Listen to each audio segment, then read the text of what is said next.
Jean Gabin disait que le cinéma était de l'illusion, des bulles, du bidon. On n'est pas obligé d'être d'accord avec le héros de La Grande Illusion.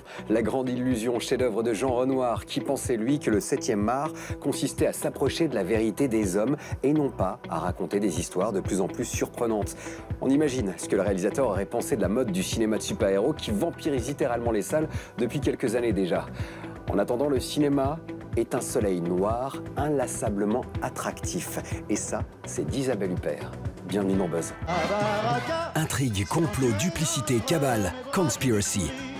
Autopsie et horreur, The Gendo Identity. Incassable et Split, news en rafale. Force et Jedi, Star Wars 8. La nuit, il y a la lumière. Le jour, il y a le buzz. C'est génial. Dans Francine, Valérie Lemercier joue les Tanguy, nouveau genre. Dans The Gendo Identity, Brian Cox valse avec les sorcières. Dans Churchill, Brian Cox, en double programme, hésite à donner son accord au débarquement de Normandie, l'opération qui rendit la liberté à l'Europe de l'Ouest. Il y a des visions d'horreur et de bonnes tranches de rire, ainsi vont les sorties de la semaine.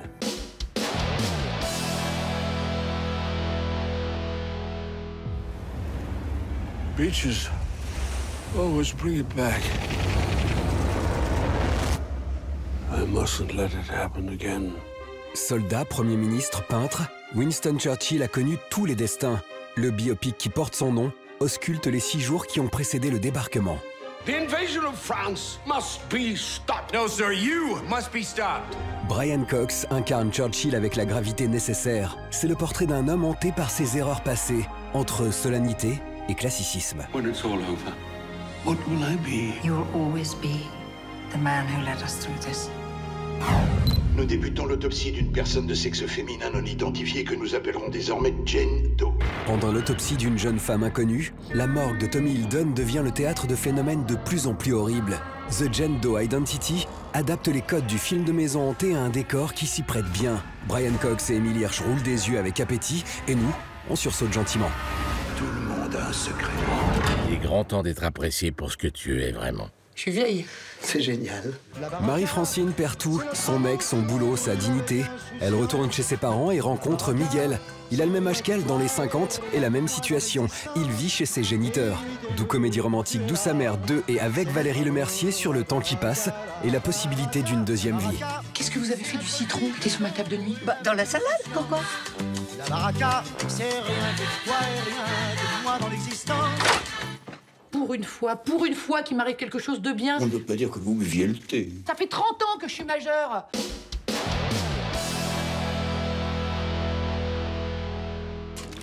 On commence ces news avec Split 2, enfin Incassable 2. Bon allez, appelez-le plus simplement Glace.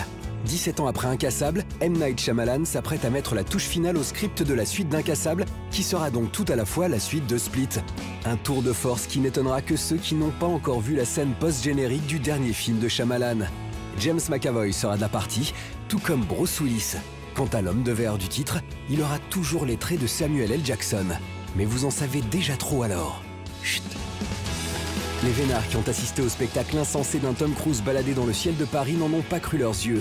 La star des superstars était dans la ville lumière pour mettre en boîte certaines des séquences les plus spectaculaires du prochain Mission Impossible, réalisé comme le précédent par Christopher McQuarrie. Tom Cruise a notamment été aperçu en train de répéter une scène d'action à Bercy au-dessus du ministère des Finances. Notez que vous pourrez retrouver Mr. Tom en apesanteur dès le mois prochain dans La Momie. C'est officiel, Avatar 2 sortira sur les écrans du monde entier à la fin 2020. Une annonce faite par James Cameron en personne. Le réalisateur de Titanic, des Terminator et d'Abyss en a profité pour révéler que 3 autres suites verront le jour entre 2021 et 2025. Connu pour peaufiner ses films à l'extrême, Cameron se donne du temps afin d'écrire les meilleurs scénarios possibles et de perfectionner la technologie nécessaire à ses suites. Histoire de patienter, vous pouvez toujours visionner le magnifique Blu-ray d'Avatar, qui reste à ce jour le film numéro 1 du box-office, avec des recettes approchant les 3 milliards de dollars. Zoé Saldana est décidément la reine du box-office. C'était déjà l'héroïne d'Avatar. On la retrouve en ce moment dans les salles dans Les Gardiens de la Galaxie 2, 3 ans après le carton du premier épisode. Après des débuts retentissants, la suite devrait faire mieux encore que les 773 millions de dollars accumulés par l'original. Une bonne nouvelle en cachant une autre, Chris Pratt en a profité pour inaugurer en famille son étoile sur la fameuse Walk of Fame d'Hollywood. Allez, on revient au temps moderne avec le dossier de la semaine. Noomi Rapace n'a pas qu'un nom de super-héroïne, c'est aussi une comédienne intense au pédigré 4 étoiles. Des 3 milléniums à Prometheus ou au plus récent Alien Covenant, la Suédoise enflamme à chaque fois la pellicule. On la retrouve cette semaine en haut de l'affiche d'un thriller géopolitique, Conspiracy.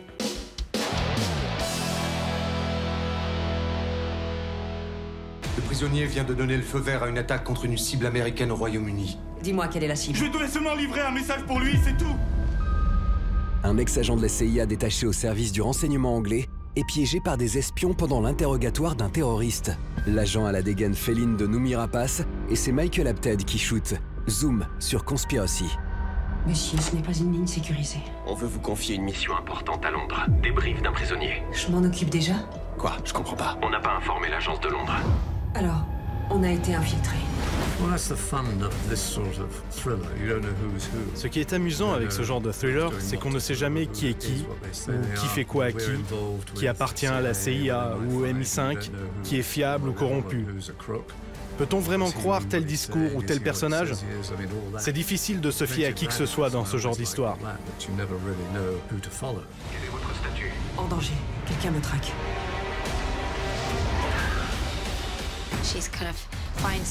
Mon personnage est entraîné dans une spirale de folie et de violence. Elle ne sait plus qui est l'ennemi et qui joue quel personnage. Quelle est la cible qu'elle est censée démasquer?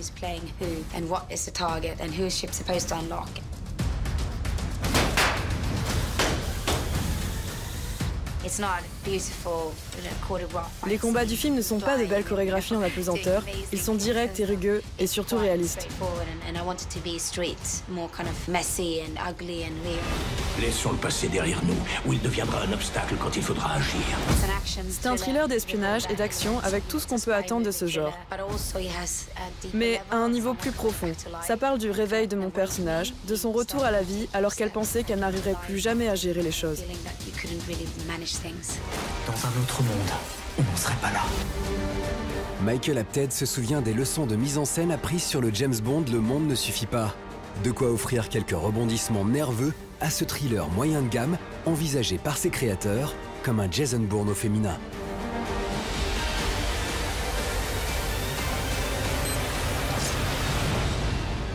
La Force s'est réveillée en décembre 2015.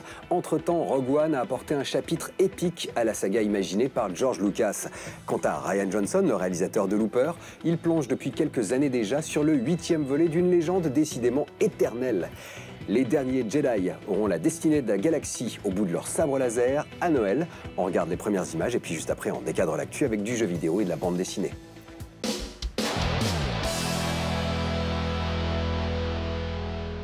Que vois-tu? La lumière.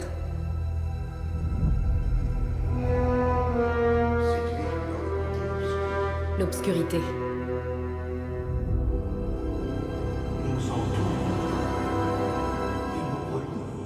L'équilibre. C'est tellement plus grand.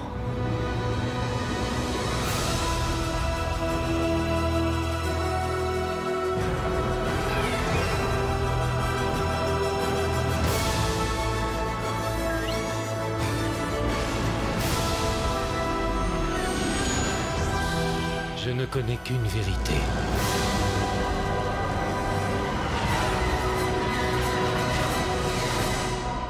Le temps est venu pour les Jedi d'en finir.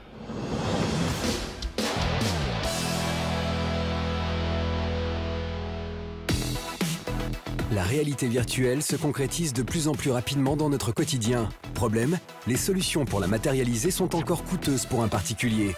En découle logiquement l'idée qu'une salle d'arcade dédiée à la réalité virtuelle est un moyen aisé de profiter de l'expérience. Un constat partagé par les créateurs de Mindout, le premier lieu du genre sur Paris. Après l'initiation au MK2, la capitale française propose de s'immerger pleinement dans la VR. Eux, ils sont vraiment sur le côté faire découvrir un maximum de choses en réalité virtuelle. Nous, on est sur comment faire en sorte que on découvre et on s'améliore en réalité virtuelle. Comment concevoir le premier lieu dédié non pas à la découverte de la VR, mais aux jeux vidéo solo et multijoueurs pour de la VR. L'idée était de recréer un endroit où les gens peuvent venir jouer ensemble à du jeu vidéo. La salle peut accueillir 50 à 60 personnes et possède 14 stations. Notez que les séances sont payables à l'heure ou via un abonnement de 2 heures mensuel pour un tarif relativement élevé. La réalité virtuelle reste encore une expérience de luxe.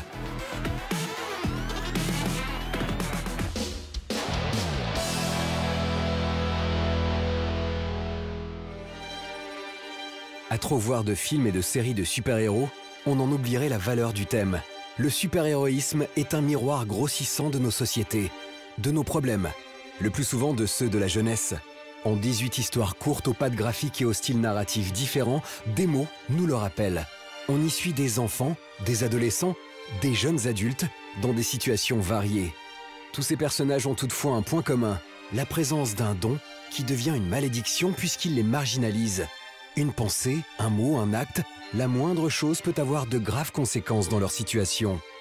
Demo, c'est une réflexion libre sur la différence et l'acceptation de soi et des autres, sur la responsabilité qu'on a envers son prochain.